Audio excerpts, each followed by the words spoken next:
가끔 주변 사람들을 보면 강한 척, 멋진 척, 또 다 아는 척 이렇게 허세를 부리는 사람들이 있잖아요.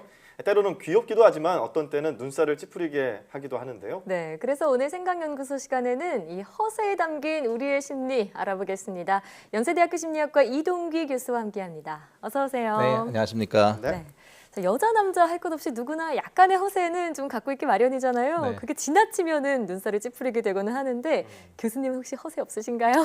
저는 개인적으로 제 지론이 그냥 네. 있는 대로 보여주자 이런 뜻이에요. 아. 네, 생각보다 허세는 저와 맞지 않은 것 같습니다. 네, 사실 저희가 네. 본 교수님 모습도 그래요. 지금 이 모습이 허세는 아니시죠? 뭔가 깜짝 놀라야 되는 거죠 지금. 네, 자 SNS를 보다 보면 네. 이 자아도취에 빠진 사진 이거 보면서도 아 이거 허세 아니야 이런 생각하게 되고요. 허세로 이게 보이는데 이거 알고 보면 우스꽝스러운 모습으로 회자가 되기도 하고요. 네. 네네. 뭐 그런 것들 나오는데요. 일상생활에서 우리가 만날 수 있는 허세는 어떤 것들인지 상황을 한번 정리해봤습니다. 살펴보죠. 아, 모든 사람들이 지금 모닥불 앞에서 즐기고 있는데 혼자 음악을 들으면서 음악은 내게 허락된 유일한 나의 느끼해요. 예, 하고 있어요. 다음 상황도 한번 살펴보죠. 네, 여성분한테 어떤 남성분이 이런 얘기를 합니다. 의리! 하면서 내가 왕년에는 17대 1로 싸웠다고 하면서 얘기하지만 알고 보니 17명 중에 한 한 명. 명이에요. 다음 상황도 있다고요? SNS에 올라온 사진 한 장이에요. 힐링. 아, 오후 햇살 좋다. 나를 위한 선물. 소풍 가고 싶다. 이렇게 썼는데 뭐예요? 멋진 곳이 아니라 그냥 집 옥상이에요. 그렇군요. 자, 이렇게 알고 보니까 이런 허세들 막상 보니까 뭐 재밌는 상황들이 주가 되는 것 같은데 네. 이해도 되고요. 어떤 상황으로 이해를 해야 될까요? 이게 사실은 이제 사람들이 허세를 왜 보이는가 이거잖아요. 네. 심리학적으로 보면 누군가에게 좀 잘 보이고 싶은 마음, 예. 또 멋진 사람으로 보이고 싶은 그런 심리들이 있어요. 네. 그래서 이제 저희가 이런 거를 포르쉐 효과라는 말이 있어요. 포르쉐의 효과요? 예, 자동차 있잖아요. 네, 포르쉐. 자동차 이름이네요. 예, 그게 뭐냐면 이제 남성들의 경우에는 특히 자기가 잘 보이고 싶은 그런 여성이 있을 때 좀 더 허세를 부린다. 예. 그런 거거든요.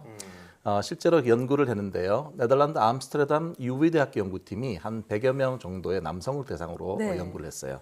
그때 과제가 뭐였냐면 당신이 일상생활에서 사용하는 그 물품을 기억해내라. 그래서 이제 보고를 하게 하는 과제인데요. 실험 조건은 두 가지였어요. 첫 번째 조건에서는 사실 그 특별할 거 별로 없는 아주 평범한 여성이 나타나는 거죠. 뭐 민낯이고 특별히 꾸미지 않는 네. 여성이 나타날 때고요.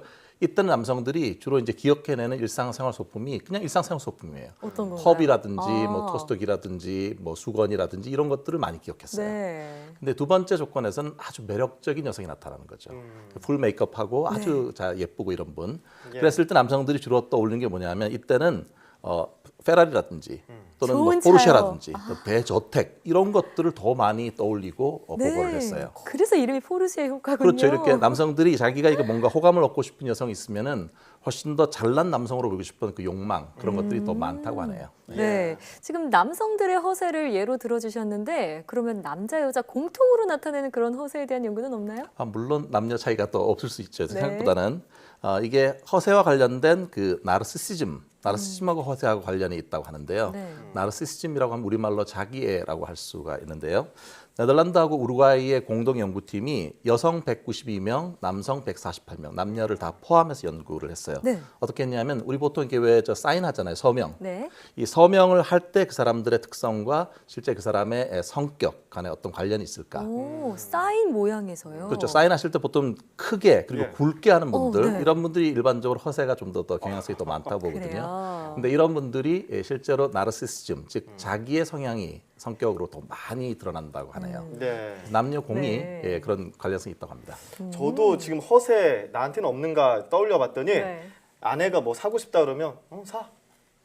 사. 그 정도 이런 거 능력제? 있거든요. 혹시 돈이 많으신 거 아니에요? 그런 거 아니에요. 되게 좋은 허세 같은데요? 네, 경제권은 어차피 아내가 가지고 있으니까 안 살 거 알면서 사 이렇게 하는 건데 이게 허세라는 것 자체가 나쁜 개념은 아니잖아요. 뭐 좋다라고 평가할 수도 없겠지만 어떻게 받아들여야 될까요? 제 생각에는 그 정도, 허세를 보이는 정도가 얼마나 심각하냐 이게 맞아요. 문제인 것 같아요. 그래서 뭐 정도가 일반 상식 수준 같으면 애교로도 볼 수 있죠. 네. 예. 근데 만약에 이게 좀 더 너무 심할 경우는 꼴불견 소리를 들을 가능성이 그러니까요. 있잖아요, 실제로. 그래서 그 하버드 임상 심리학자인 크레이크 멜킨 박사는 이 허세랑 아까 좀 전에 말했던 나르시시즘 이게 관련이 있잖아요. 그래서 정도가 심하지 않은 허세는 사실 건강한 나르시시즘의 일부이다. 충분히 어떤 그 사람의 정상적인 인간의 성향을 반영한다고 볼 수 있다. 이렇게 얘기를 했습니다. 그렇군요. 예. 건강한 나르시시즘이면 그래도 그렇게 문제되지는 않는다 이런 말씀을 그렇죠. 해주셨는데 제가 요즘 이제 SNS를 보다 보면요 그렇게 자기 자랑을 하는 글이나 사진을 올리는 걸 볼 때가 있어요. 이런 건 별로 건강해 보이지 않는 것 같은데요. 예, 지나치면 그게 사실 건강하지 않은 거죠. 네. 예, 관련해서 부산대학교의 황성욱, 박재진 교수팀이 네. 대학생 374명을 대상으로 페이스북 사용할 때 심리적인 문제점이 어떤 게 있을까 네. 조사를 했어요. 그랬더니 1위는 SNS상에서 가벼운 인간관계, 이거에서 너무 지친다. 예, 그렇게 얘기를 했고요. 두 번째는 그 친구나 지인이 보여준 페이스북에 나타난 그 장면이 있잖아요. 그 미화된 삶에 대해서 나는 상대적으로 박탈감을 느낀다. 예, 이런 얘기를 했고요. 네. 세 번째는 타인을 너무 의식하다 보니까 점점 더 가식적이고 과장이 심한 그런 게시물들을 올려야 될 것 같은 압박감. 이 좋은 세 가지를. 것만 그렇죠. 올리고요. 네. 사실 이제 두 번째와 세 번째가 이 허세와 관련된 문제라고 할 수가 있겠는데요. 네. 최근에는 이 정도가 점점 심해져 갖고 정말 비싼 가구를 우리 집에 갖고 있다는 걸 보여주기도 하고요. 예. 또 어디 멋진 해외 여행 장면을 보여주기도 하는데 사실은 생활은 되게 어려운 그런 상황이 되게 많습니다. 정반대인데 그렇죠. 사실은. 네. 네. 그래서 건강한 허세라고 한다면 현실적인 감각이 있어요 되고 네. 상식적으로 이해할 만한 그런 수준이어야지 지나치게 돼서 허언증까지 가게 된다면 문제가 있을 수 있다 이렇게 볼 수 있겠습니다. 허언증 말씀하셨는데 사실 이게 허세라는 게 남의 시선을 의식해서 자신을 돋보이게 하기 위한 그런 심리 상태가 반영이 되어 있는 거잖아요. 네네. 그랬을 때 어떤 이유로 이런 특성이 나타난다라고 심리학적으로 볼 수 있을까요? 첫 번째는 이제 상대적인 박탈감 같은 게 있는 것 같아요. 예. 그러니까 뭔가 이게 그 다른 사람들은 다 잘 살고 뭔가 미화된 삶을 그런 걸 갖고 있는 것 같은데 나만 그렇지 않다는 피해의식 같은 게 있을 수가 있고요. 네. 두 번째는 그러니까 피해의식 같은 게 있을 때 그거를 보상하려고 하는 심리가 있는 거죠. 이 허세를 부림으로써.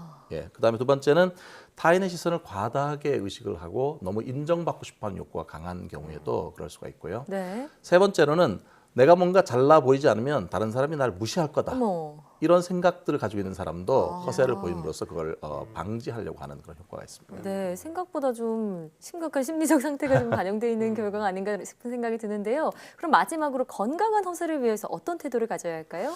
제 생각에는 허세를 부리지 않는 게 제일 좋을 것 같고요. 네. 그다음에 이제 가장 자기 있는 그대로 자기 자신의 모습을 보이고 그걸로 만족할 수 있는 게 제일 좋겠죠. 자신을 소중하게 대해주는 그런 태도가 좋을 것 같고요. 사실 그 특정한 자기 능력 이상으로 뭔가를 보여주려고 할 때 늘 거짓말을 하거나 꾸며내게 되잖아요. 맞습니다. 그래서 있는 그대로 모습을 보이는 게 좋을 것 같고, 그다음에 이제 이게 허세가 그냥 그 현실 감각, 현실을 왜곡하면서까지 심지어 허언증까지 이어지는 그런 방식으로 되는 것은 이게 자기의 자만심에 표출일 수도 있고요. 여러 가지 문제를 많이 야기할 수가 있습니다. 네. 그래서 사실 우리 모두가 우리 모습이 있는 그대로 그 모습을 사랑할 수 있고 그거를 보여줘도 괜찮은 그런 사회가 되기를 바랍니다. 네, 예. 있는 그대로의 내 자신이요. 네, 뭐 이런 얘기 하잖아요. 난 소중하니까. 근데 정말 자기가 소중하다면 자기를 사랑하는 이 방법, 이 마음도 진정성이 있어야 될 것 같습니다. 네. 지금까지 연세대학교 심리학과 이동기 교수와 함께 이야기 나눠봤습니다. 오늘 말씀 고맙습니다. 네, 감사합니다. 고맙습니다.